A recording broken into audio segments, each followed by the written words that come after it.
إن الحمد لله حمدا كثيرا طيبا مباركا فيه كما يحب ربنا ويرضى وأشهد أن لا إله إلا الله وحده لا شريك له وأشهد أن محمدا عبده ورسوله اللهم صل وسلم على نبينا محمد صلى الله عليه وسلم وعلى آله وأصحابه ومن تبعهم بإحسان إلى يوم الدين أما بعد. Akhwati fillah, para ummahat yang semoga Allah senantiasa melimpahkan rahmat dan hidayah taufik untuk kita semua. Alhamdulillah di siang hari ini dengan izin dan pertolongan dari Allah kita bisa melanjutkan kembali kajian rutin kita, masih mengkaji kitab Al-Qaulul Mufid ala Kitab Tauhid, perkataan yang bermanfaat yang merupakan penjelasan dari kitab Tauhid yang ditulis oleh Syekh Muhammad Ibn Salih Al-Utsaimin rahimahullah ta'ala. Dan kita sampai pada bab yang keempat, bab al-khawfu minasyirki, bab memiliki rasa takut yang besar jatuh ke dalam kesyirikan. Kita sampai pada hadis ya Ibu ya. Dalil yang kedua dari bab ini, hadis yang diriwayatkan Imam Ahmad dalam kitab Musnadnya. Rasulullah SAW bersabda, akhwafu ma akhafu alaikum asyirkul asghar. Perkara yang paling aku takuti yang akan menimpa kalian asyirkul asghar, yaitu kalian jatuh dalam syirik kecil. Fasu'ila anhu, ditanya Rasulullah, apa itu syirik kecil? Maka Rasulullah menjawab, ar-riya, yaitu adalah perbuatan riya. Ini sudah dijelaskan Ummahat? Sudah dijelaskan tentang masalah riya? Hah?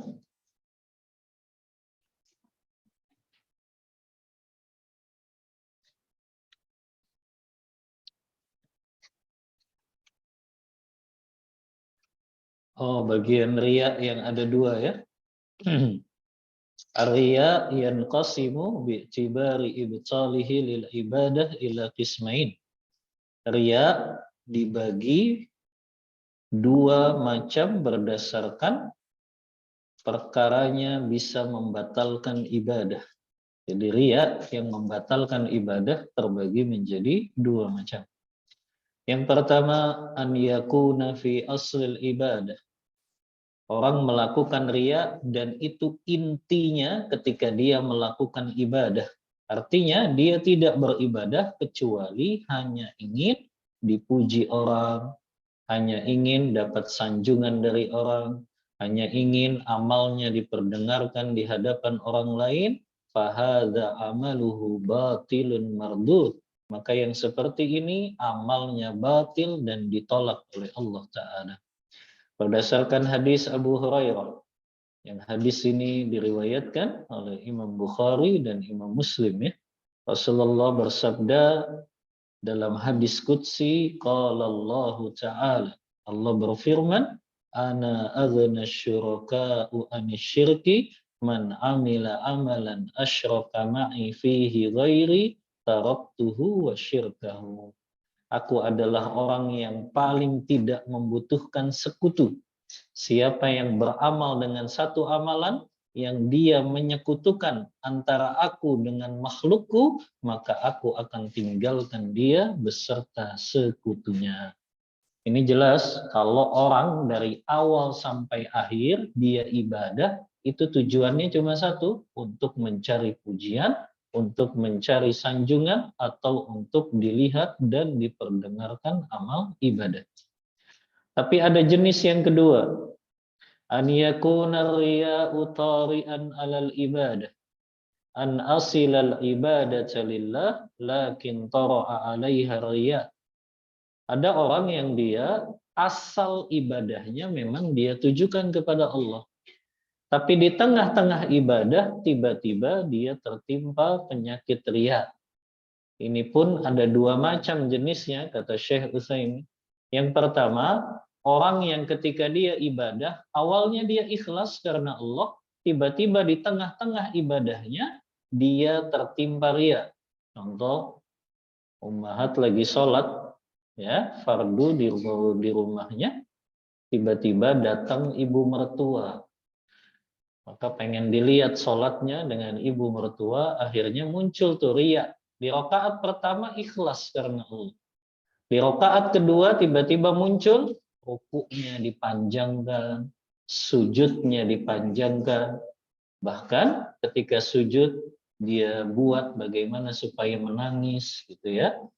Maka orang yang seperti ini terbagi jadi dua macam. Yang pertama, orang yang ketika tertimpa riya, dia betul-betul mencoba untuk menghilangkannya.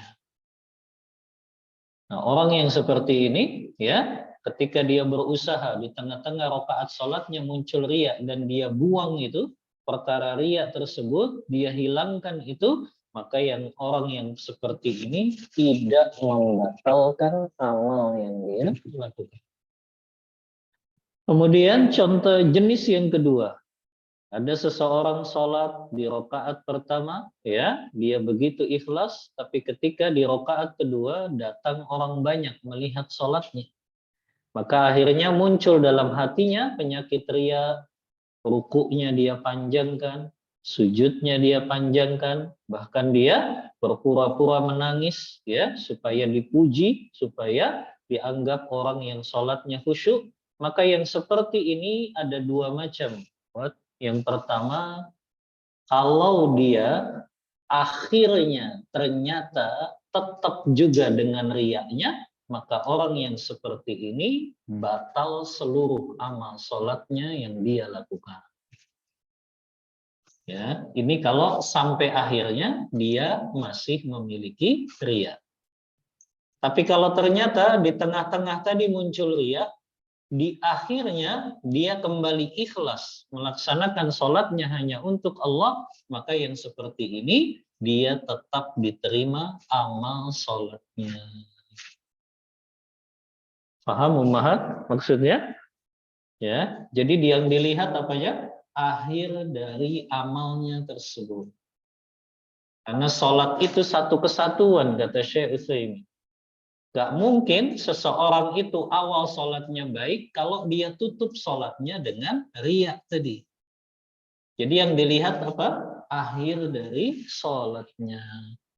Kalau akhir dari sholatnya masih saja memiliki riya, maka awal sholat yang dia lakukan pun itu menjadi batil dan itu tidak mendapatkan pahala apa-apa. Paham ummahat? Paham tidak? Paham ya? Jadi yang dilihat akhir dari amalannya kalau amalan itu memang satu kesatuan. Ada amalan ibadah yang dia satu kesatuan seperti sholat, seperti wudhu, ya, seperti tayamum, itu amal ibadah yang satu kesatuan. Kalau awalnya sudah riya, maka tetap dilihat akhirnya. Kalau akhir dari ibadahnya tersebut tetap riya, maka batal pahala yang dia lakukan dari ibadah tersebut. Tapi kalau akhirnya ternyata muncul keikhlasan kembali, maka apa yang dia lakukan di awal dengan riya itu tetap dia diterima karena akhirnya ujung-ujungnya dia ikhlas melaksanakan itu karena Allah. Tapi ada amal ibadah yang dia tidak satu kesatuan. Contoh, ada di antara ummahat yang dia bersedekah. Awalnya sedekahnya 50 juta, tapi sedekah yang awal ini dia ingin disebut-sebut namanya dengan melakukan sum'ah. Tapi kemudian dia sedekah lagi yang 50 jutanya. Sedekah yang kedua dia lakukan dengan ikhlas karena Allah Ta'ala. Maka apakah sedekahnya yang kedua ini juga terhapus? Tidak. Sedekah yang pertama saja yang dia tidak dapat pahala, adapun sedekah yang kedua dia tetap mendapatkan pahala dari ya. Maka ini di antara jenis-jenis riya yang bisa membatalkan pahala dari ibadah yang kita lakukan ya. Saya ingin tuliskan bahaya-bahaya riya ya. Sudah pernah dijelaskan?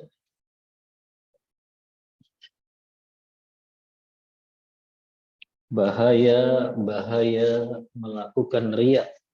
Karena riya ini perkara yang susah untuk kita hilangkan karena karakter dan tabiatnya manusia, kata Ibnu Qudamah, itu suka sekali dengan pujian-pujian. Ya.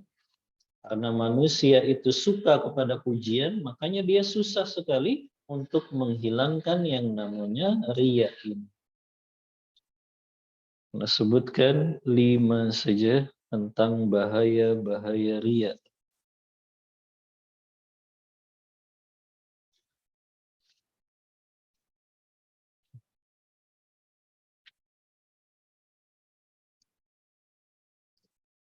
Ya,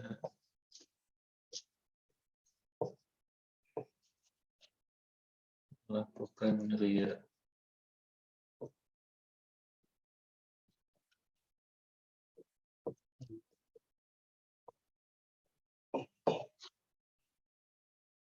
Yang pertama,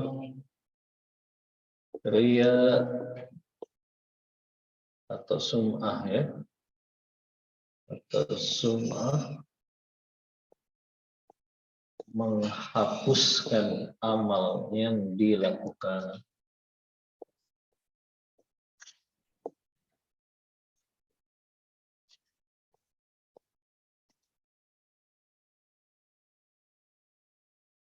Nanti kita sebutkan dalil-dalilnya. Yang kedua, riya dan sum'ah ini sebab seseorang dilemparkan ke dalam neraka.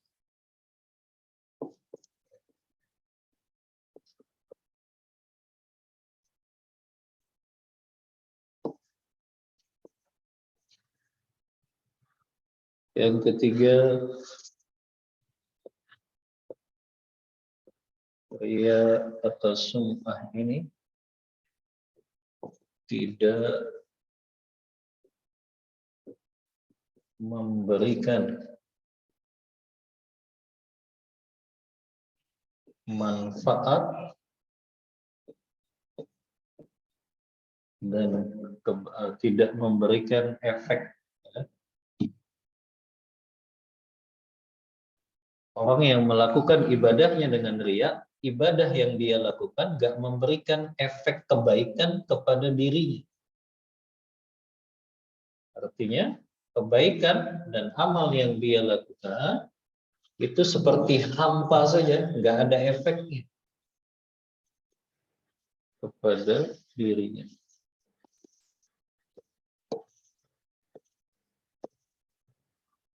Nanti kita sebutkan dalil-dalilnya. Yang keempat,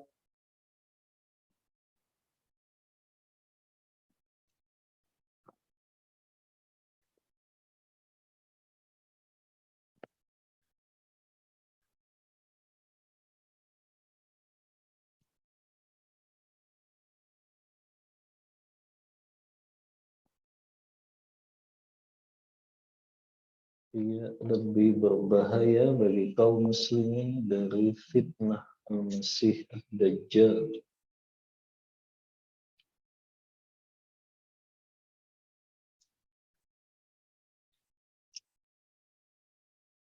Yang keempat, riya atau sum'ah mewariskan kehinaan dan kerendahan.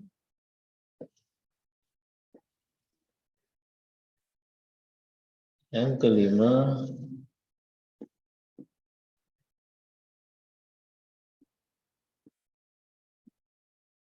riya atau sum'ah, ya,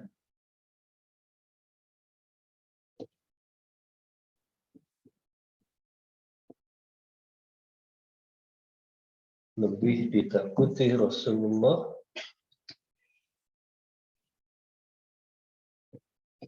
lebih mengkhawatirkan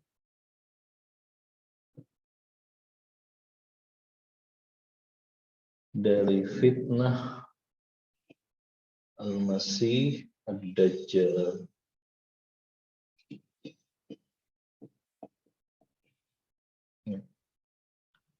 Atau lebih mengerikan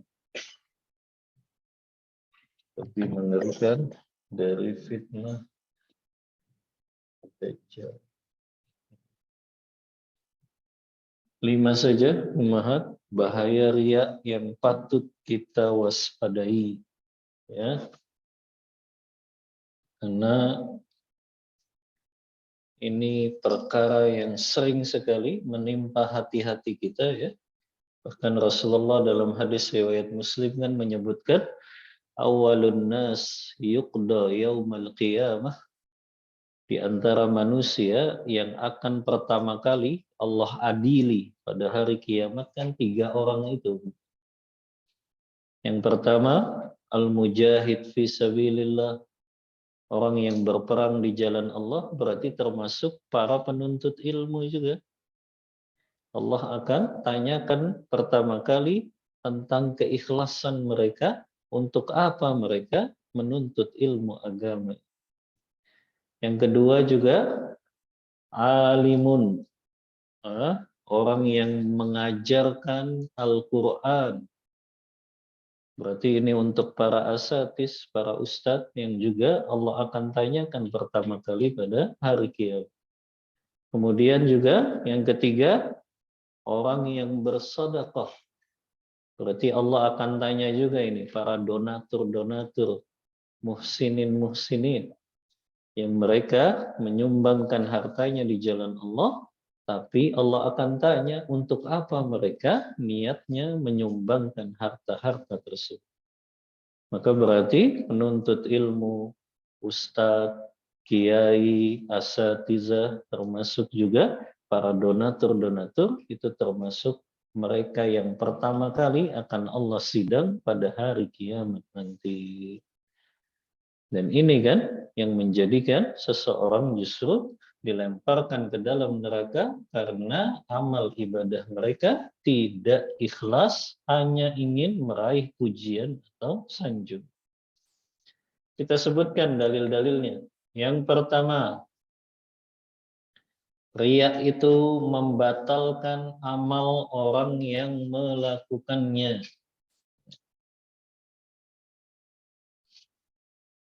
Apa dalilnya? Allah sebutkan di dalam Al-Quran surah Al-Baqarah ayat 264. Allah Ta'ala berfirman, Ya ayyuhalladzina amanu, la tubtilu sadaqatikum bil manni wal adha, kalladzi yunfiku malahu ri'a'an nas, wa la yu'minu billahi wal yawmil akhir. Famasaluhu kamathali safwanin alaihi turabun fa'asabahu wabilun fatarakahu salda. Kata Allah Ta'ala, wahai orang-orang yang beriman, janganlah kamu membatalkan, menghilangkan pahala sedekahmu dengan engkau menyebut-nyebut sedekahmu tersebut dan menyakiti perasaan si penerima. Seperti orang yang menafkahkan hartanya karena riya kepada manusia dan mereka tidak beriman kepada Allah dan juga kepada hari akhir. Perumpamaan mereka itu seperti batu licin yang di atasnya ada tanah, kemudian batu itu ditimpa hujan lebat, lalu menjadikan ia bersih, tidak bertanah lagi. Maka di sini riya, kalau dari awal ibadah sampai akhir ibadah yang kita lakukan itu masih ada riyanya, itu membatalkan amal yang kita lakukan tersebut.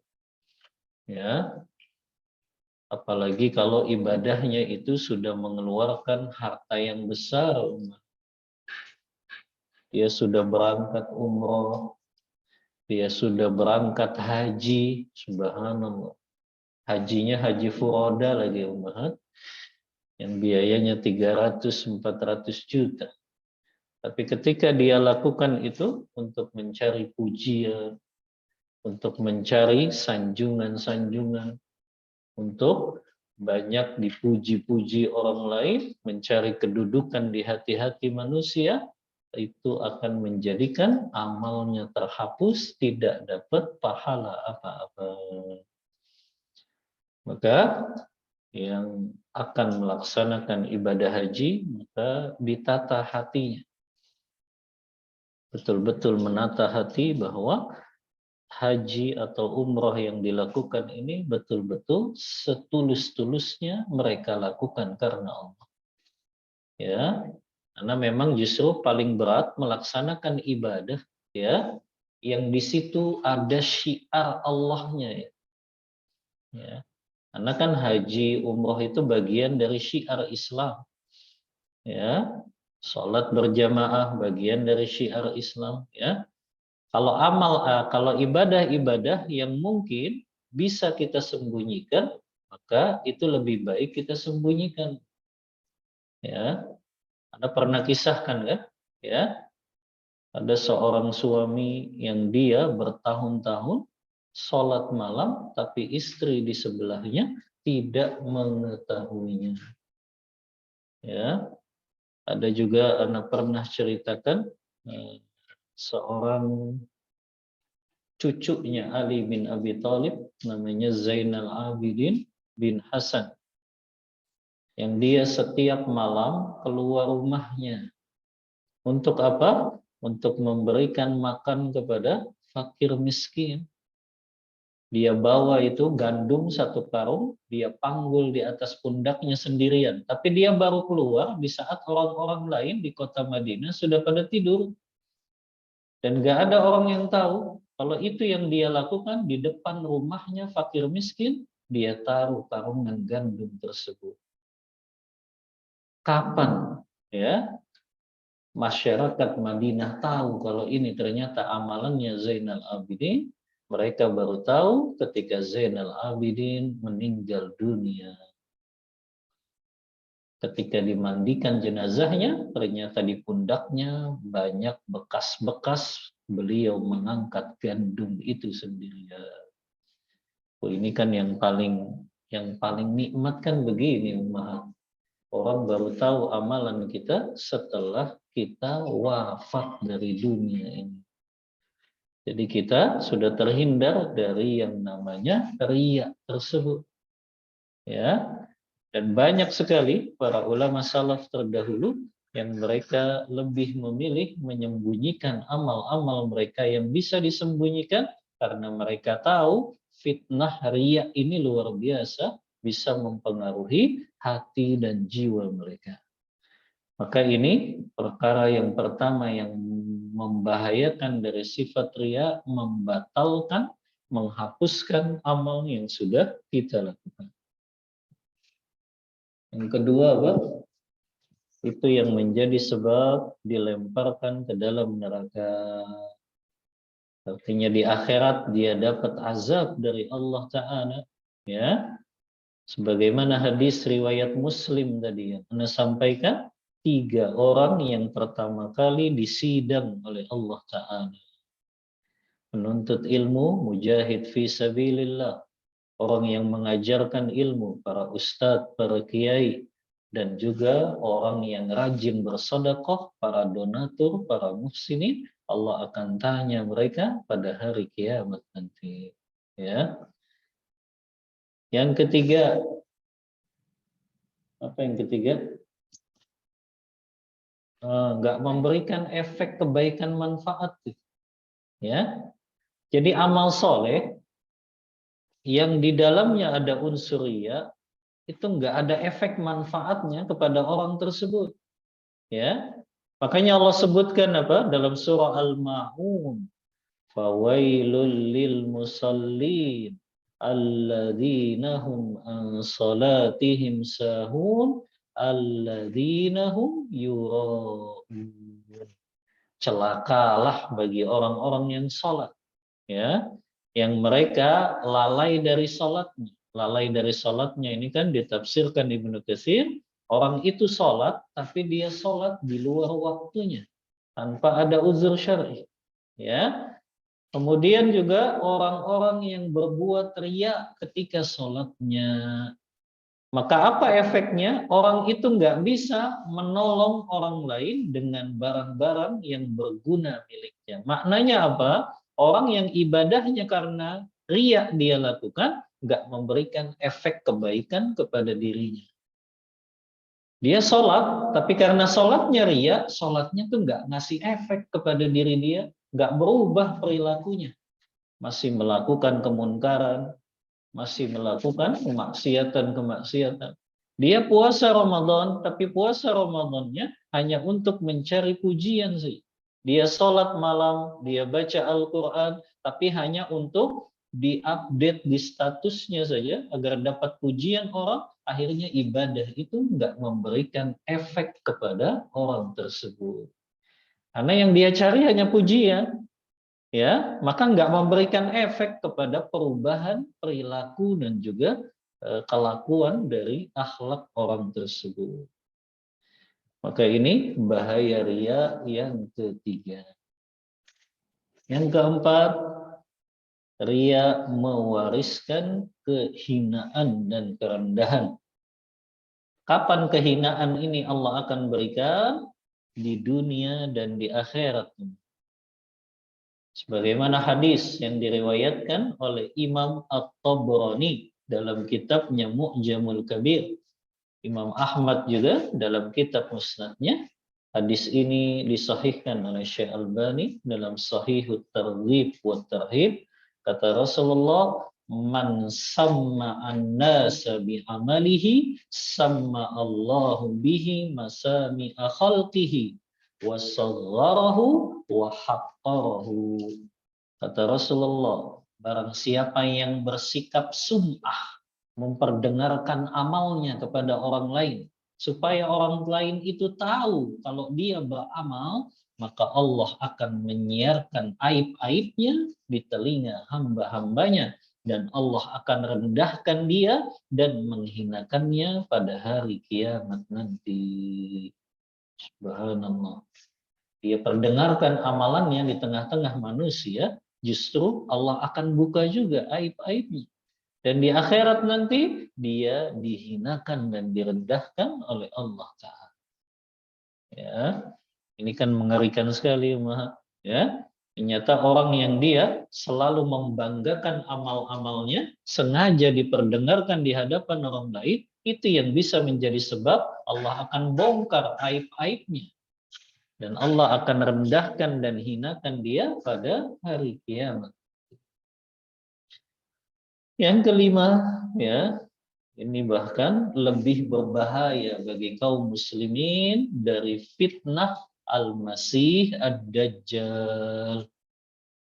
Jadi riya itu lebih ditakuti, akhwat.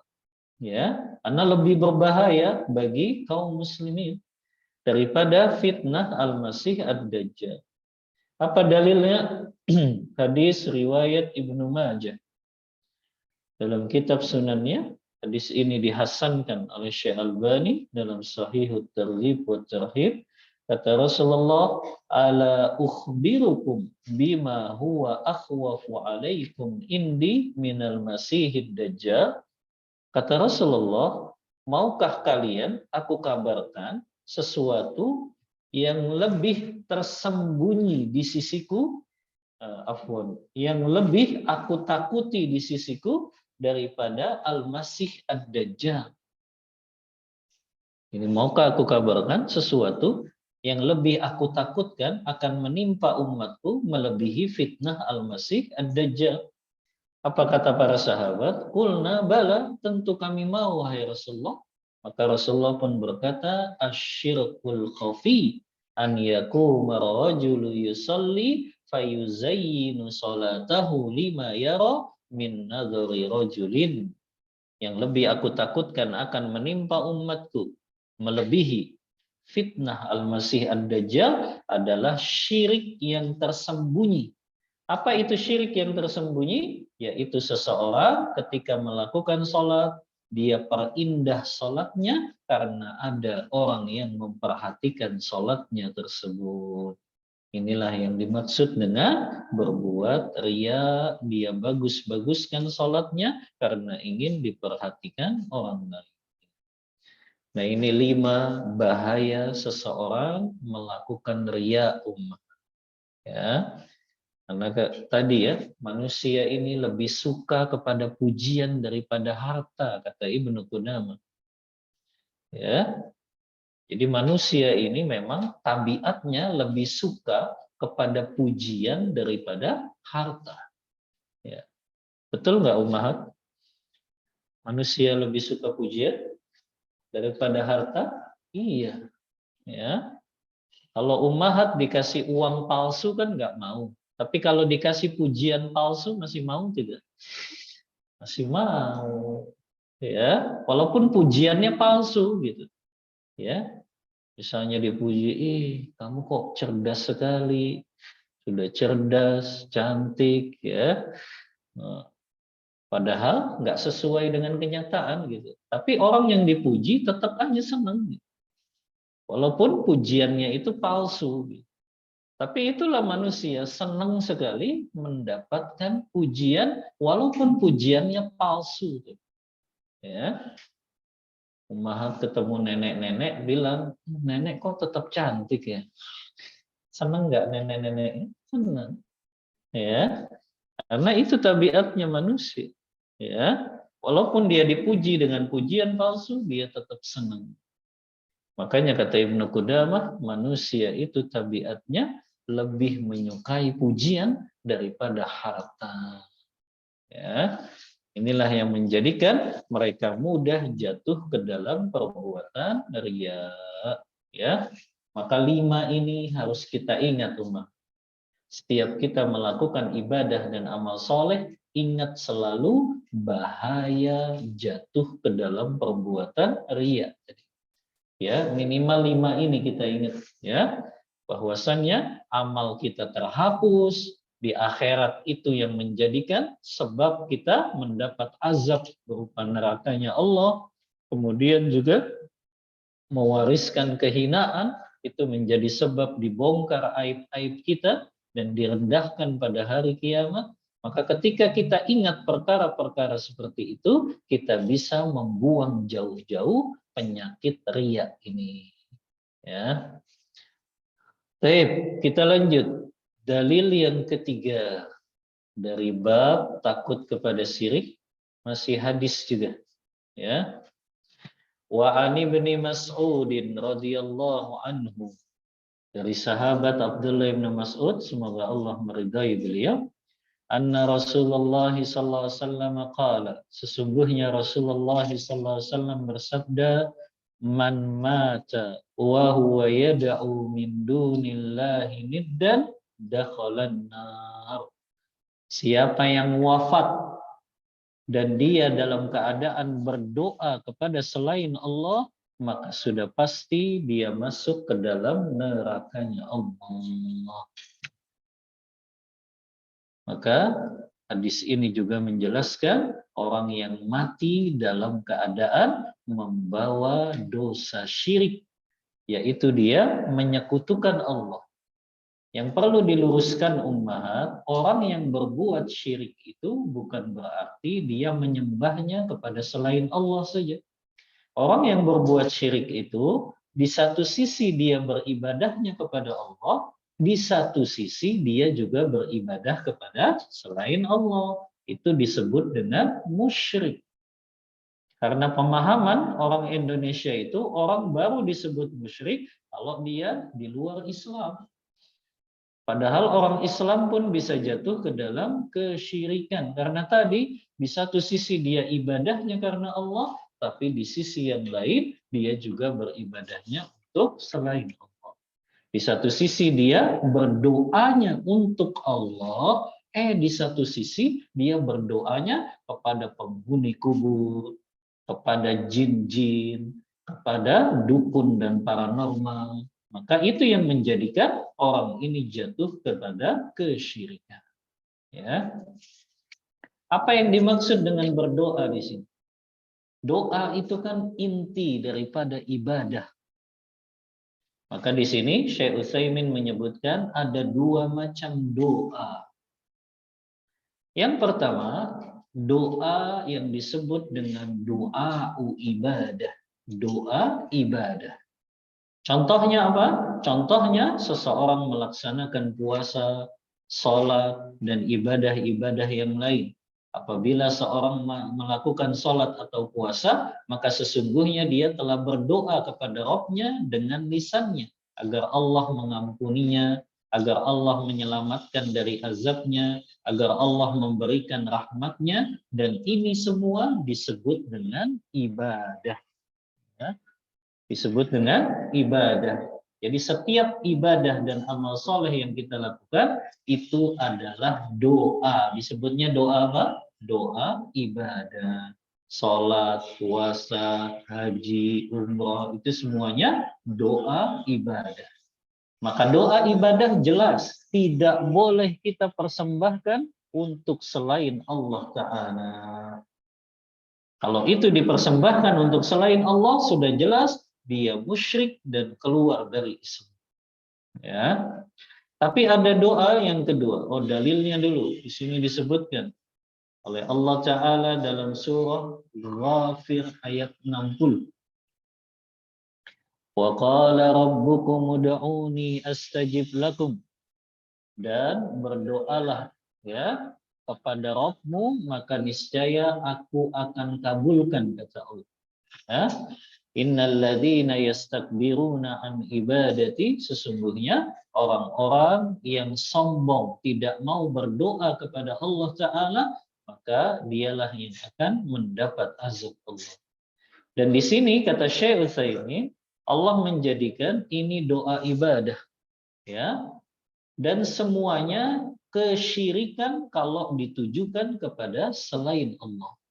Ya, bahkan dia disebut orang yang kufur, keluar dari agama Islam. Ada orang yang ruku kepada manusia yang lain, ada orang yang sujud kepada manusia yang lain, yang dia mengagungkan makhluk Allah tersebut berlebihan. Kalau lewat di depannya ruku, kalau lewat di depannya sambil sujud, itu musyrik, dan itu bahkan menjadikan ibadah kepada selain Allah yang itu jatuh kepada kekufuran. Ya, makanya tradisi seperti yang dilakukan oleh orang-orang kafir tidak boleh kita ikuti. Ya, apa itu istilahnya kalau rukuk di depan orang? Istilahnya apa, Umar? Ya, apa? Sungkem. Yang orang Jepang itu loh. Apa itu? Ya, maka walaupun mereka dalilnya kan menghormati, memuliakan, tapi itu berlebihan. Kalau sampai menundukkan kepala kita sampai rukuk tadi, maka itu perkara yang tidak boleh dilakukan karena berlebihan di dalam mengagungkan makhluk Allah Ta'ala. Ya. Di sini juga disebutkan oleh Syekh Utsaimin, khilafan lima yaf'aluhu ba'dal juhal idza sallama alaik in hanalak. Ini juga perkara yang dilakukan sebagian orang-orang yang mereka belum tahu ilmunya. Yang mereka kalau dia mengucapkan salam sambil menundukkan bagian tubuhnya. Maka wajib bagi setiap orang yang beriman untuk mengingkarinya. Karena tidak ada yang berhak untuk kita agungkan kecuali Allah Ta'ala. Ini jenis doa yang pertama yang disebut dengan doa ibadah. Yang kedua, ada yang disebut dengan doaul mas'alah. Doa atau permohonan untuk meminta tolong kepada makhluk. Apakah kita nggak boleh sama sekali minta tolong kepada makhluk? Maka jawabannya boleh. tapi dengan syarat. Jadi boleh kita minta tolong kepada makhluk, boleh, tapi dengan syarat-syarat. Yang pertama apa? Yang pertama, an yakunal makhluqu qadiran ala dzalik. Kita boleh minta tolong kepada manusia atau makhluk kalau memang manusia itu mampu melakukannya. Contoh ya, kita lagi kehausan, kemudian minta air sama teman kita, saya minta tolong dong diberikan air, boleh tidak? Boleh. Karena dia mampu memberikan air tersebut. Ya, kecuali manusia yang kita mintai tolong ini dia nggak mampu melakukannya, tapi kita minta kepada dia, ini baru jatuh kepada kesyirikan. Ya, misalnya ummahat bilang ke temannya, tolong dong turunkan hujan sekarang, panas ini. Itu namanya syirik. Karena tidak ada yang bisa menurunkan hujan dari langit kecuali Allah saja. Ya, maka termasuk ya, orang minta kepada orang lain, kepada manusia lain supaya menahan hujan. Ya, di musim hujan kan gitu ya. Ada yang namanya orang pengen ngadain acara besar, akhirnya dia ngundang pawang hujan. Ini adalah kesyirikan. Pawang hujan itu nggak bisa menahan hujan kalau Allah sudah menetapkannya. Maka nggak boleh minta tolong kepada orang lain dalam perkara-perkara yang dia tidak mampu melakukannya. Ya, maka ini syarat yang pertama, kita boleh minta tolong kepada manusia yang lain kalau dia mampu untuk melakukannya. Yang kedua, syaratnya kita boleh minta tolong kepada manusia kalau orang itu masih hidup. Adapun orang itu sudah mati yang nggak bisa dimintai tolong. Ini kan yang sering sekali dilakukan ya oleh orang-orang yang mereka nggak paham.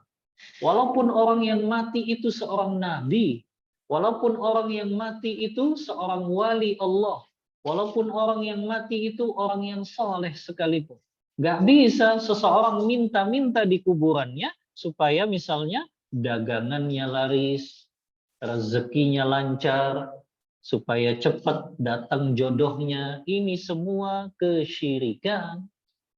Ya, bagaimana dia berharap orang yang mati ini bisa mengabulkan doanya? Sementara orang yang mati itu kata Rasulullah, dia butuh doa dari orang-orang yang masih hidup. Sampai Rasulullah mengatakan, istaghfiru li akhikum.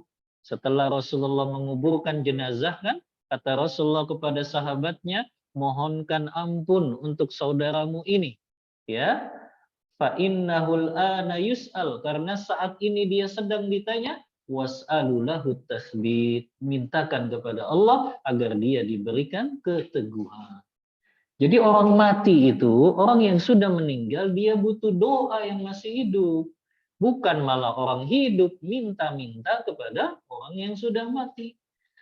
Maka ini jelas kesyirikan, karena orang yang sudah meninggal dunia nggak akan mampu memberikan pertolongan kepada orang yang masih dalam keadaan hidup. Walaupun dia seorang nabi, walaupun dia seorang nabi, ketika dia sudah meninggal dunia, maka nggak bisa nabi itu menolong orang yang masih hidup. Walaupun dia seorang wali Allah, walaupun dia orang yang terkenal kesolehannya, kalau dia sudah meninggal dunia, dia nggak akan bisa lagi memberikan pertolongan kepada orang yang masih hidup. Ya, maka ini syarat yang kedua. Orang yang kita boleh minta pertolongan kepadanya, orang itu masih hidup. Ya. Yang ketiga, syarat kita boleh meminta tolong kepada sesama manusia atau kepada makhluk. Yang ketiga adalah permintaan tolong kita betul-betul orang yang kita mintai tolong tersebut hadir di hadapan kita. Jadi orang yang kita mintai tolong itu bisa diajak berkomunikasi, dan dia hadir di hadapan kita. Jadi itu syarat yang ketiga, Umar. Karena ada orang, misalnya, dia sedang sumpek sekali, banyak masalah, banyak hutang kah, gitu ya, banyak masalah kah di kantornya. Akhirnya dia teriak-teriak sendiri dengan dia berdoa, wahai Syekh Abdul Qadir Jailani, yang nggak tahu Syekh Abdul Qadirnya ada di mana. Ya, wahai Imam Ghazali, nggak bisa. Itu namanya kesyirikan juga karena dia menyamakan Syekh Abdul Qadir dengan sifat Allah yang bisa mendengar, yang maha mendengar, yang maha melihat, yang maha mengetahui segala sesuatu. Dan itu disebut kesyirikan. Gak bisa orang berdoanya dengan cara seperti itu. Ya, misalnya ada orang soleh yang ada di kota Mekah, kemudian dia mengatakan dari Indonesia, wahai Syekh Fulan, ya, tolong saya untuk bisa ini. Itu juga syirik namanya. Karena orang yang dimintai tolong nggak bisa diajak berkomunikasi dan tidak hadir di depan dia. Maka sama saja dia menyamakan syekh ini dengan orang yang syekh ini dengan sifat-sifat Allah Ta'ala. Maka nggak boleh ya, seseorang minta tolong kepada orang lain dengan cara yang seperti ini. Ya, maka ini ya 3 syarat kita boleh minta tolong kepada manusia yang lain. 3 syaratnya apa saja tadi? Yang pertama, dia mampu menolong ya perkara tersebut. Yang kedua, dia masih hidup. Yang ketiga, dia hadir di hadapan kita atau bisa berkomunikasi dengan kita. Ya, ini doa masalah yang diperbolehkan. Adapun doa masalah permohonan, kita punya permohonan yang tidak diperbolehkan adalah berdoa kepada atau minta tolong kepada manusia lain dalam perkara-perkara yang dia tidak mampu melakukannya. Kita minta supaya cepat dapat jodoh dari seorang dukun, paranormal, jin-jin syaitan, itu semuanya syirik. Karena mereka nggak mampu, ya, mereka nggak mampu mengabulkan apa yang kita minta tersebut. Ya, maka kalau seseorang minta tolongnya kepada manusia lain dalam perkara-perkara yang dia tidak mampu melakukannya, itulah yang disebut dengan kesyirikan. Dan ini sebesar-besarnya syirik umat. Syirik yang paling besar adalah seseorang menjadikan permohonannya, permintaannya, berdoanya kepada selain Allah Ta'ala. Makanya ancamannya luar biasa. Kata Rasulullah, man mata wa huwa yad'u min dunillahi niddan dakhalan nar. Siapa yang wafat meninggal dunia dan sebelum meninggal dia belum bertaubat bahwa dia pernah berdoa kepada selain Allah, mendatangkan sekutu kepada selain Allah dalam berdoa, maka pasti dia masuk ke dalam nerakanya Allah. Berarti di sini syiriknya syirik besar atau syirik kecil? Syirik besar. Karena makna dakhalan nar di sini kata Syekh Utsaimin khalidan fiha, dia kekal di neraka tersebut selama-lamanya. Ya. Jadi ini bahaya orang melakukan syirik besar. Dia kekal di neraka selama-lamanya. Dalilnya apa juga dari Al-Quran? Surah Al-Ma'idah ayat 72. Allah Ta'ala berfirman, Innahu may yushrik billahi faqad haramallahu alaihi al-jannah wa ma'wahu an-nar wa ma lidh-dhalimina min ansar. Sesungguhnya mereka yang berbuat syirik kepada Allah, Allah haramkan untuk mereka surganya. Dan Allah tetapkan tempat mereka di neraka dan tidak ada yang akan menolong orang-orang yang telah berbuat kezaliman. Maka kata Syekh Utsaimin, wa idza hurimatil jannatu, Apabila seseorang sudah diharamkan masuk surga, lazima an yakuna khalidan finnari abada. Maka selayaknya dia kekal di neraka selama-lamanya. Fayajibu an nakhafa minasyirki ma damat hadhihi uqubatahu. Maka wajib kita takut kepada kesyirikan kalau kita sudah mengetahui hukumannya yang begitu berat. Fal musyriku khasiral akhirah. Orang yang berbuat kesyirikan pasti dia akan rugi di akhirat nanti. Karena dia kekal selama-lamanya di neraka, dan di dunia dia juga mengalami kerugian. Apa itu kerugiannya? Dia tidak bisa memberikan manfaat kepada orang lain, dan amalan yang dia lakukan pun gak akan memberikan manfaat kepada dirinya. Maka telah tegak hujjah, telah datang peringatan bahwasannya sungguh merugi orang yang berbuat kesyirikan di dunia dan juga di akhirat. Makanya Allah ingatkan dengan firman-Nya surah Fatir ayat 37. Awalam nu'ammirkum ma yatadzakkaru fihi man tadzakkara wa ja'akumun nadhir. Apakah bukankah Allah telah memberikan kepadamu kesempatan umur yang panjang, ya, yang disertai dengan peringatan-peringatan yang Allah berikan, ya. Sudah banyak peringatan-peringatan dari para ustadz, ya, para kiai, dan juga mereka yang mengerti ilmu agama tentang bahaya syirik ini, tapi orang ini masih juga melakukan syirik, maka tidak ada lagi alasan di akhirat nanti. Maka dia dilemparkan ke neraka, kekal selama-lamanya kalau dia wafat dalam keadaan membawa dosa syirik besar ini. Inilah yang dimaksud dalam hadis ini, bahwasannya orang yang mati meninggal dunia dan dia membawa dosa, pernah berdoa kepada selain Allah, minta tolong kepada selain Allah dalam perkara yang orang ini nggak bisa melakukannya, atau dia minta tolongnya kepada orang yang sudah meninggal dunia, maka orang yang seperti ini masuk ke dalam neraka Allah, kekal selama-lamanya.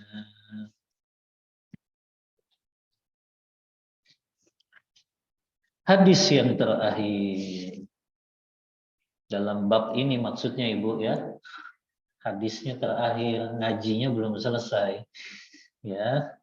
Wali muslimin, dan dalam hadis riwayat Muslim, an Jabirin, dari sahabat Jabir bin Abdullah radhiyallahu anhu, anna Rasulullah sallallahu alaihi wasallam qala, sesungguhnya Rasulullah sallallahu alaihi wasallam bersabda, man laqiyallaha la yusyriku bihi syai'a dakhala al-jannata wa man laqiyahu yusyriku bihi syai'a dakhala an-nar.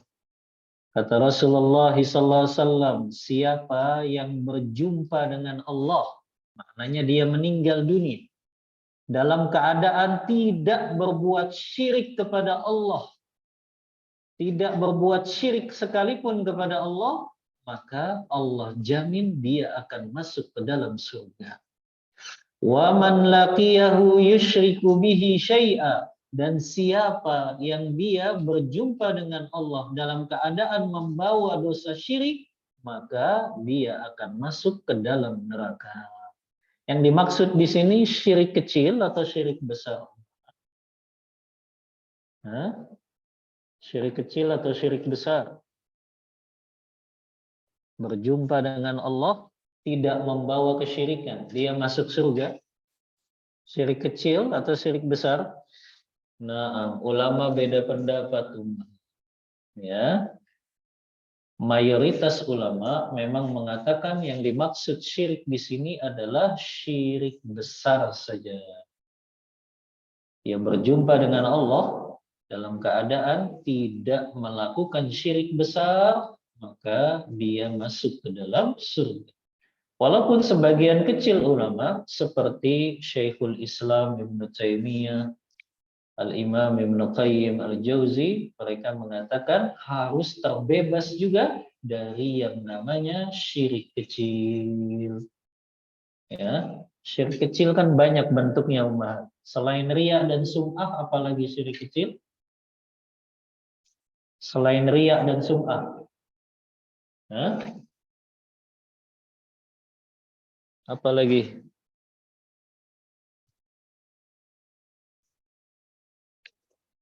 Wah, harus dijelaskan ini. Macam-macam syirik kecil. Kalau syirik besar sudah pada paham ya. Sekarang syirik kecil.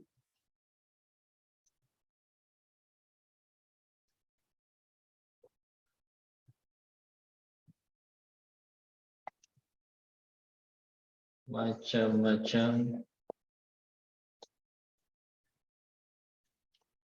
syirik kecil.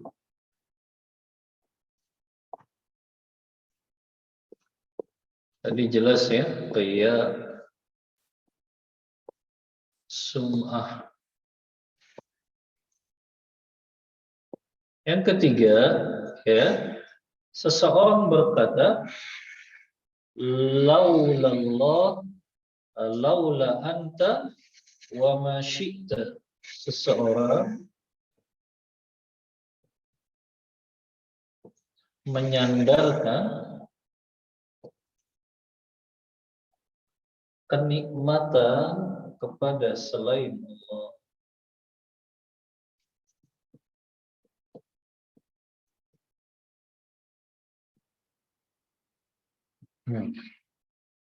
Ini yang kadang ucapan seseorang itu harus hati-hati, Umar. Ya. Dalam hadis pernah datang seorang laki-laki kepada Rasulullah.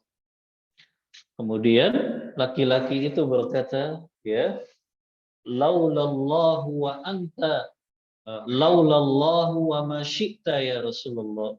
Ya. Kalau bukan karena Allah dan bukan karenamu wahai Rasulullah, niscaya nggak bisa terjadi ini. Apa kata Rasulullah? Aja'altani niddan, apakah engkau menjadikan aku sekutu bagi Allah Ta'ala?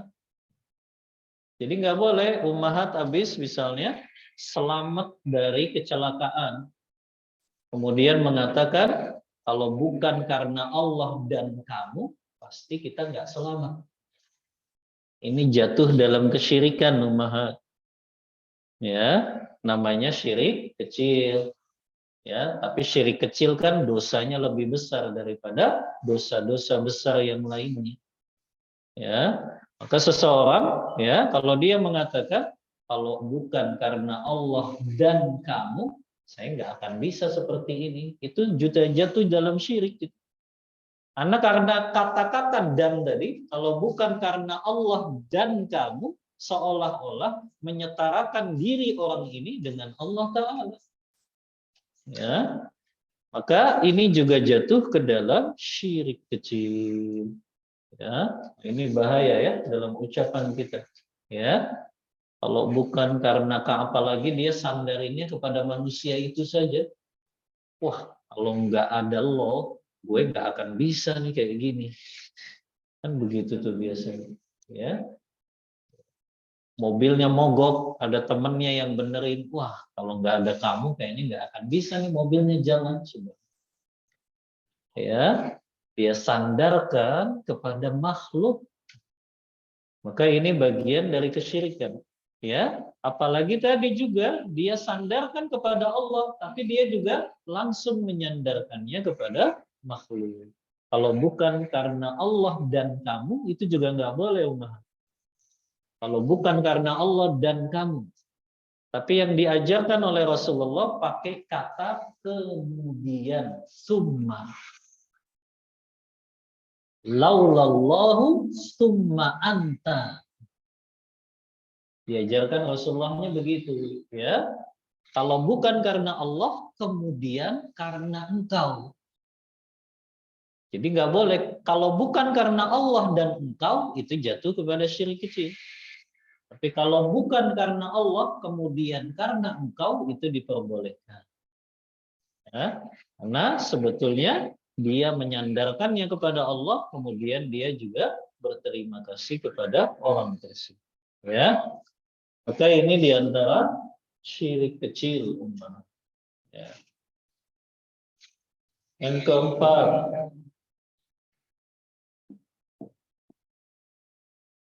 bersumpah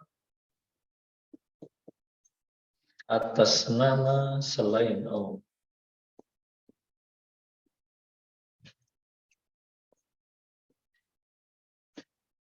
Ya. Ini termasuk syirik kecil ummahat, tapi tadi ya, jangan kita remehkan. Ada seseorang bersumpah demi Rasulullah, subhanallah. Dengan yakinnya dia bersumpah demi Rasulullah, itu jatuh kepada syirik kecil. Ya, dia bersumpah atas nama selain Allah, itu jatuh kepada syirik kecil. Ya, maka ini perkara-perkara kesyirikan yang harus kita hati-hati, karena kalau ini ya perkara yang banyak dilakukan manusia, maka harus kita berhati-hati. Ya. Baik, kita kembali kepada penjelasan Syekh Utsaimin. Ya. Kata beliau, la yushriku bihi syai'a. Syai'a di sini maknanya nakiratun fi siyaqi syarat, maknanya umum. Kesyirikan, walaupun kesyirikan itu ya bentuknya umum, baik syirik besar maupun syirik kecil. Tuh. Kalau Syekh Utsaimin berpendapat baik syirik besar maupun syirik kecil itu yang menjadi sebab seseorang masuk ke dalam surganya Allah. Ya, makanya tadi Anda katakan ada perbedaan pendapat di kalangan ulama. Ya, namun wallahu a'lam, selama orang itu terbebas dari syirik-syirik besar, apakah dia minta tolongnya kepada selain Allah, dia nyembelih hewannya untuk selain Allah, yang itu merupakan syirik besar, dia melakukan sedekah laut kah, sedekah bumi kah, sedekah udara kah, ya, maka itu semuanya bagian dari syirik besar. Kalau itu dia bisa hindari, maka insya Allah dia bisa masuk ke dalam surga, walaupun mungkin harus melalui hisab terlebih dahulu. Kecuali orang yang dia masuk surga tanpa hisab ummahat. Baru syaratnya dia betul-betul terbebas dari syirik besar maupun dari syirik kecil. Tapi kalau dia dijamin masuk surga, cukup dia terbebas ya dari syirik besar saja. Walaupun dia melakukan syirik kecil, maka itu di bawah kekuasaan Allah pada hari kiamat. Insya'a azabahu wa insya'a afa'an. Kalau Allah ingin mengazabnya, ya Allah azab terlebih dahulu dengan dimasukkan ke dalam neraka. Tapi kalau Allah mengampuninya, maka Allah berarti langsung memasukkannya ke dalam surga. Baik, kita ambil masalah-masalah di dalam perkara bab ini. Yang pertama, al-khawfu minasyirki.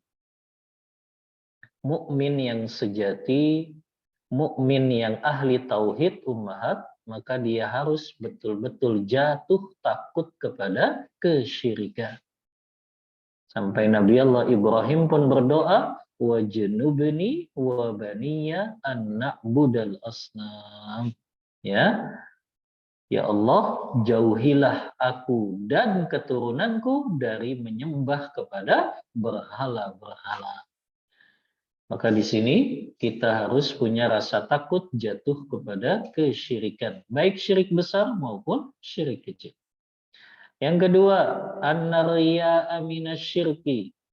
Bahwasannya perbuatan riya termasuk ke dalam kesyirikan, yaitu syirik kecil. Namun tadi sudah kita sebutkan 5 bahaya melakukan syirik kecil di dunia dan juga di akhirat. Ya. Kemudian yang ketiga, ya, ini sama ya, sesungguhnya tentang syirik kecil. Yang keempat, annahu akhwafa ma yakhafu minhu 'ala shalihin. Perkara yang paling ditakutkan oleh orang-orang soleh adalah penyakit syirik kecil, yaitu perkara riya. Riya ini paling ditakutin sama orang-orang soleh. Itulah kenapa mereka menyembunyikan amal-amal soleh mereka. Ya, karena mereka betul-betul takut jatuh ke dalam perbuatan riya ini yang itu akan menghapuskan amal-amal. Ya. Yang kelima, qurbul jannati wan nar. Begitu dekatnya surga dan neraka. Berdasarkan sabda Rasulullah, siapa yang berjumpa dengan Allah tidak menyekutukannya sekalipun, dia akan masuk ke dalam surga. Tapi siapa yang menyekutukan Allah, dia bawa dosa syirik sekecil apapun, dia akan kekal selamanya di dalam neraka. Kemudian juga annahu man laqiyahu yusyriku bihi syai'a dakhalan nar. Siapapun yang berjumpa dengan Allah atau dia wafat dalam keadaan membawa dosa kesyirikan, dia akan masuk ke dalam neraka walaupun dia orang yang paling ahli ibadah di antara manusia. Lihat di sini ada orang ahli ibadah, rajin sholatnya, rajin puasa sunnahnya, rajin sodakohnya, rajin baca Al-Qur'annya, tapi di akhir hayatnya dia malah minta-minta ke kuburan. Dia malah pergi ke dukun. Dia malah menyembelih kambing atau ayam untuk selain Allah. Maka orang yang seperti itu pasti masuk ke dalam neraka karena ini ketetapan syariat. Walaupun dia sholat, puasa, baca Al-Quran, sedekah. Ketika dia melakukan kesyirikan, maka itu yang menyebabkan dia masuk ke dalam neraka kekal selama-lamanya. Ya. Kemudian juga di antara faidah yang kita ambil, di sini Nabi Allah Ibrahim berkata, Rabbi innahunna adlalna katsiran minan nas. Berhala-berhala itu yang menjadikan manusia itu banyak tersesat. Ya, artinya orang-orang yang berbuat syirik ini orang yang sebetulnya disesatkan oleh syaitan. Ya, mereka menganggap amalan mereka itu baik. Ya, mereka minta-minta kepada penghuni kubur dianggap baik. Mereka sedekah laut menganggapnya baik. Mereka sedekah bumi menganggapnya baik. Padahal itu semua kesyirikan.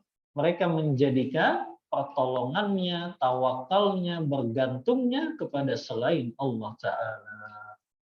Ini yang menjadikan mereka kekal di dalam neraka. Kemudian juga di sini ditafsirkan tentang la ilaha illallah yang di sini mengandung apa? Tauhid uluhiyah. Yang kita nggak boleh menjadikan ibadah kita, amal soleh kita untuk selain Allah dan kita menetapkan seluruh amal ibadah dan amal soleh kita hanya untuk Allah saja. Ya. Dan yang terakhir, faidah dari bab ini adalah fadilatu man sallama man salima minasyirki.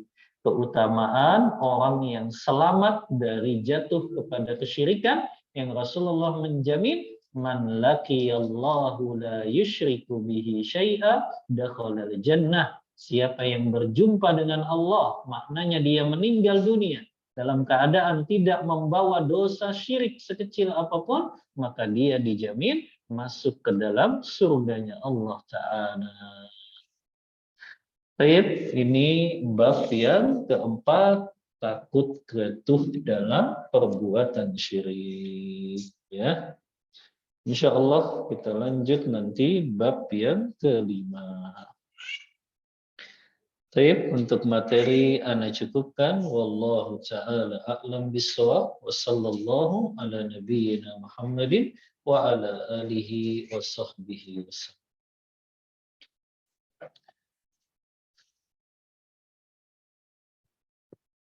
Bismillah.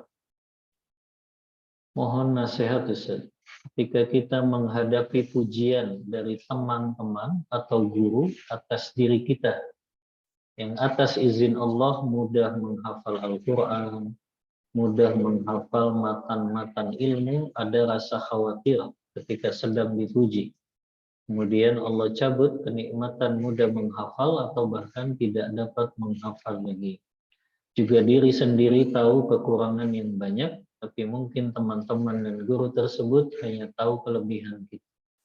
Mohon nasihat Ustaz agar terhindar dari dosa riya. Iya, jazakillah khairan. Pertanyaan yang sangat bermanfaat ya. Memang ini juga bagian dari cara syaitan menjadikan kita jatuh ke dalam riya tadi. Biasanya ada orang yang memuji kita, akhirnya kita malah terpancing untuk menceritakan amal kita yang lain. Ya, biasanya begitu kan? Ada orang misalnya, ya, dia memuji kita tadi, oh kamu mudah hafal Al-Quran, kok kamu kayaknya cepat ya ngapal matan ilmunya. Akhirnya kita terpancing tuh. Oh, saya mah bukan cepat hafal Quran dan matan saja. Saya ngapal hadis juga cepat kok. Akhirnya terpancing seperti itu. Maka hendaknya dalam keadaan dipuji itu kita melakukan muhasabah. Ya. Jadi harus kita muhasabah justru. Kok saya dipuji? Padahal aib-aib saya ini kan banyak. Maka katakan kepada orang tersebut supaya kita nggak tambah jadi terbang gitu ya ketika dipuji. Maka katakan kepadanya, kamu kan nggak tahu aib-aib saya yang Allah sembunyikan. Ya, supaya kita ingat bahwasannya ada aib-aib yang Allah sembunyikan dari orang tersebut. Maka kita katakan kepada orang yang memuji kita, kamu kan nggak tahu aja aib-aib saya yang banyak, tapi Allah sembunyikan. Ya, itu agar kita nggak jadi orang yang kepedean gitu ya. Setelah dipuji akhirnya merasa amal kita itu begitu banyak ya, atau tadi layak untuk diperdengarkan. Maka katakan kepada orang tersebut, masih banyak aib-aib yang saya miliki yang Allah nggak buka saja di hadapan kalian semua. Itu untuk kita mengingatkan kepada aib-aib yang ada pada diri kita sendiri. Yang kedua, agar kita tidak jatuh dalam riya juga banyak minta pertolongan kepada Allah. Yaitu dengan banyak berdoa, ya Allah lindungi aku atau jauhkan aku dari perbuatan riya. Allahumma inni a'udzubika min an usyrika bima laisa Allahumma inni a'udzubika an usyrika bi ya. Ya Allah, aku berdoa, aku mohon perlindungan kepadamu agar tidak jatuh dalam syirik yang saya ketahui dan yang tidak saya ketahui atau yang tidak sengaja. Itu yang kita baca dalam zikir pagi dan petang. Wallahu ta'ala a'lam bissawab. Ustaz Afwan izin bertanya, apabila fulana sudah masuk apa ini? Masuk jadwal datang bulan dan sudah keluar bercat sehingga tidak sholat. Namun ternyata tidak keluar darah lagi. Bagaimana hukum sholat yang ditinggalkan? Apakah karena tidak keluar darah lagi, kemudian sholat seperti biasa? Ya, baik. Jazakillah khairan. Yang pertama, orang yang datang bulan itu kan biasanya ada jadwal rutinnya. Maka yang dia jadikan pedoman adalah jadwal rutinnya tersebut. Kalau misalnya tiap bulan, di awal bulan dia datang bulan. Ya, maka ketika ternyata bercak itu munculnya memang di awal bulan, ya, maka berarti itu adalah haidnya memang. Ya. Tapi kalau ternyata bercak itu muncul kok di akhir bulan sebelum jadwal datang bulannya, Kalau ternyata setelah bercak itu keluar tidak lagi mengalir darah, berarti ibu sudah harus sholat. Dan yang ibu nggak sholat tadi karena keluar bercak itu harus dikodok atau diganti. Ya, paham, Ummahat? Ya, jadi caranya seperti itu. Ya, kita menetapkan apakah kita sholat atau tidak. Lihat bercaknya itu keluar saat jadwal rutin haid kita atau bukan. Kalau saat jadwal rutin haid kita kemudian keluar darah, maka kita tidak sholat. Tapi kalau bercaknya di luar, ya jadwal rutin kita, dan setelah itu nggak mengalir darah lagi, maka itu berarti bukan datang bulannya. Wallahu ta'ala a'lam bissawab. Cuma dua ya pertanyaannya. Oh, yang online yang banyak. Dari mana ini? Assalamualaikum Waalaikumsalam warahmatullahi wabarakatuh. Gimana jika ada orang yang rajin sholat ke masjid, rajin puasa, sholat malam dan lain-lain, tapi mencari rezeki, ya,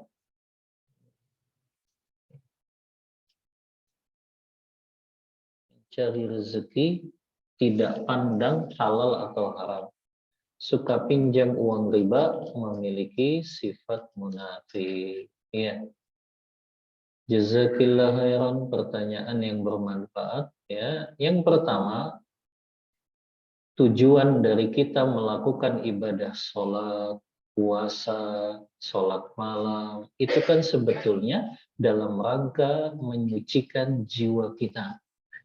Dan harusnya ibadah seseorang yang diterima oleh Allah Ta'ala itu akan melahirkan kebaikan-kebaikan selanjutnya. Jadi orang kalau dia rajin ke masjid, rajin puasa sunnah, rajin sholat malam, harusnya muamalahnya juga baik. Baik muamalahnya kepada Allah atau muamalahnya kepada manusia atau muamalahnya dengan hartanya.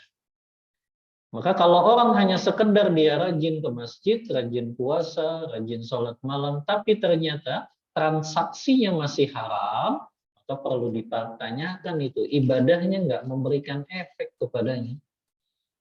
Ya. Karena harusnya orang yang ibadahnya diterima oleh Allah, dia akan melahirkan kebaikan-kebaikan selanjutnya. Di antaranya, dia juga akan berhati-hati di dalam mencari rezekinya.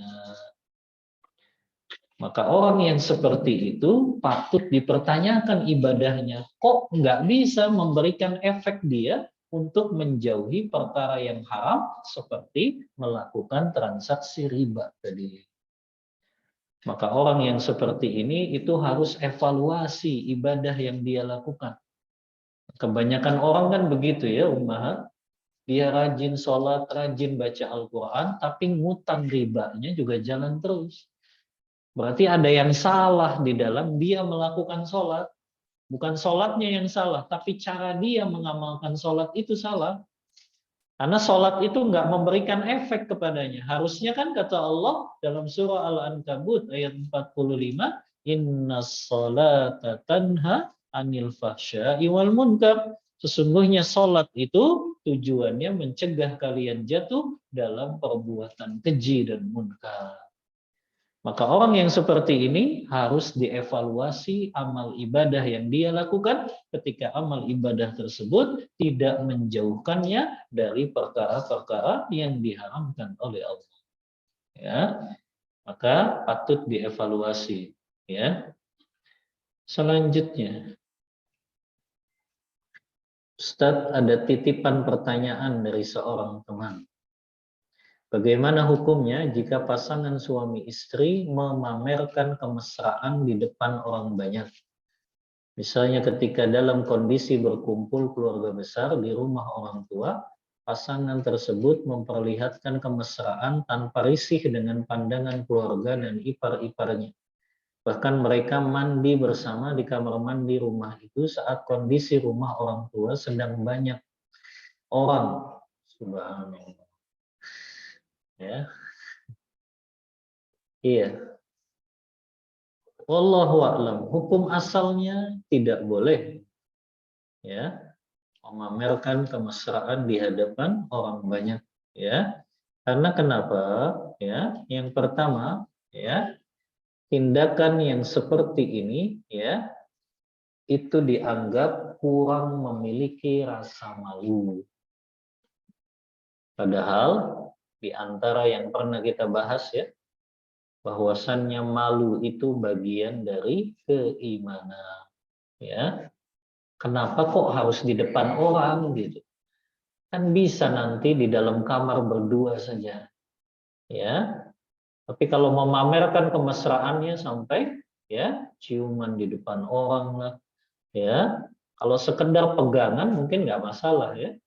Tapi kalau sampai mempraktekkan tadi mandi bersama saat banyak orang gitu, ya itu kurang etik saja sih umat ya. Kurang beretika saja kalau dia pamerkan itu di hadapan orang. Tapi kita kasih uzur umat, mungkin dia pengantin baru gitu ya. Pengantin baru bukan ini yang ditanyakan? Bukan. Iya, ya kita kasih uzur lah orang yang seperti ini, mungkin dia pengantin baru gitu ya, atau mungkin dia sudah pernah menikah, kemudian suaminya meninggal, kemudian dia menikah lagi gitu ya. Maka dikasih uzur saja orang-orang yang seperti ini yang mungkin dia belum mengetahui ilmunya ya. Maka dikasih tahu bahwasannya itu perkara yang tidak kurang beradab lah ya di hadapan orang memamerkan kemesraan. Wallahu taala a'lam bishawab.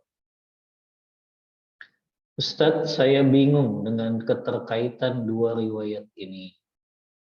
Yang pertama, hadis menutupi aib diri, tidak menceritakan dosa dan maksiat yang Allah tutupi dan fokus bertaubat. Contoh dosa zina harus ditutup dan fokus bertaubat. Yang kedua, ya, taubat yang ada hubungannya dengan manusia harus minta dihalalkan kepada manusia juga. Nah, bagaimana jika fulan atau fulanah pernah selingkuh dalam pernikahan, tapi Allah tutupi aibnya? Apakah harus menceritakan atau minta maaf kepada istri suaminya? Saya kok belum paham ini pertanyaannya.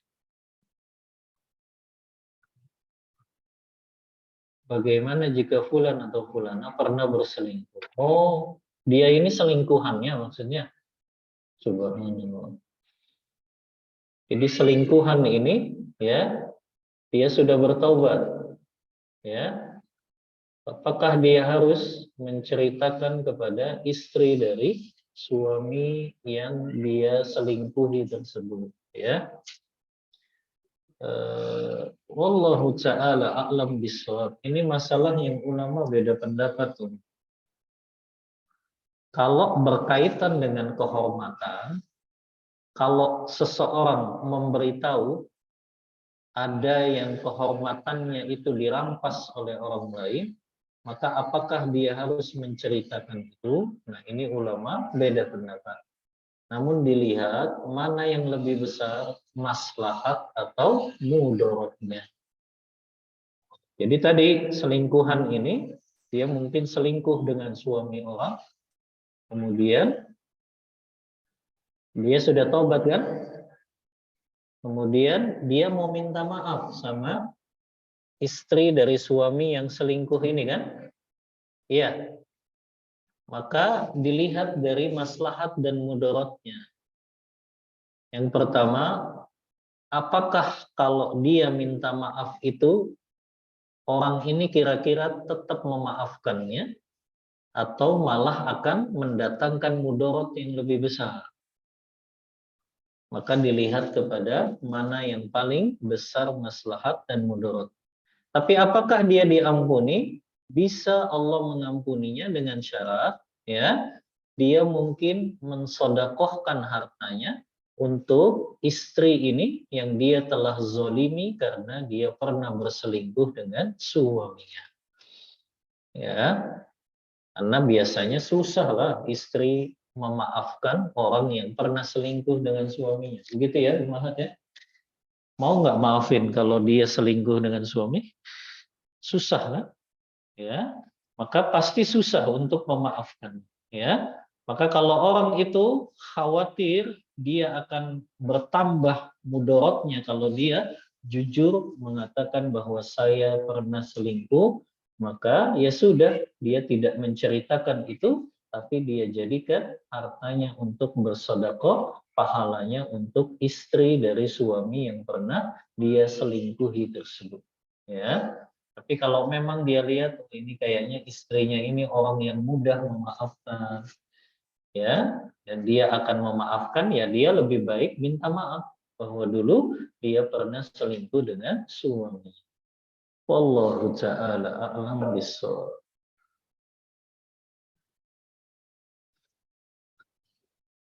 Bagaimana cara bertobat dari dosa riya, ujub, sum'ah yang disadari atau yang tidak disadari?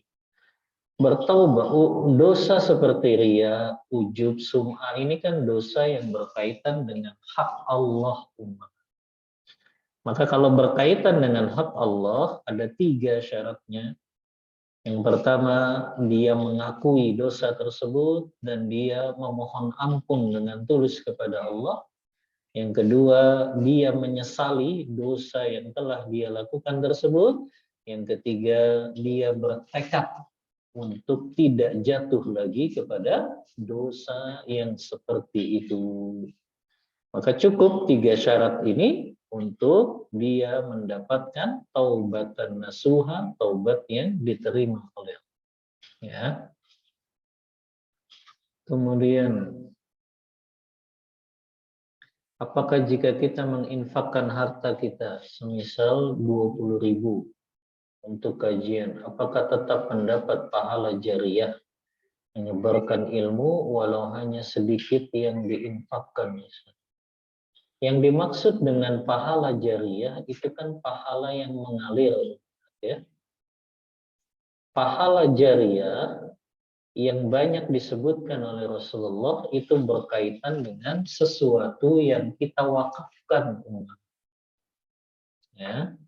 Yang ketika kita wakafkan itu, benda itu masih digunakan untuk kemaslahatan kaum muslimin dan pahalanya mengalir kepada orang yang pernah berinfak untuk benda-benda itu. Contoh, ummahat misalnya dibuka donasi untuk misalnya membeli mic untuk kajian ustadz. Nah, itu baru itu bisa jadi pahala jariah, ya.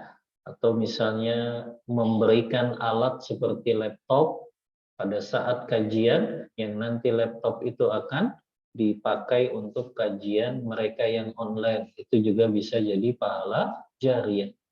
Tapi kalau uang itu langsung habis saja, tidak diberikan, tidak dibelikan benda-benda yang dia bisa bertahan lama untuk digunakan, maka dia nggak disebut pahalanya pahala jariah. Ya, jadi pahala jariah itu yang dibelikan suatu benda dan benda itu bisa bertahan lama dan bisa dimanfaatkan untuk dia dapat pahala terus selama benda itu dimanfaatkan. Ya, maka ini yang dimaksud dengan pahala jariah yang terus-menerus mengalirkan pahala.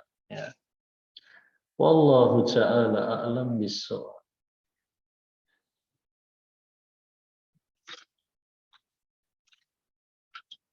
Sudah ya? Nggak ada yang kelewat kan?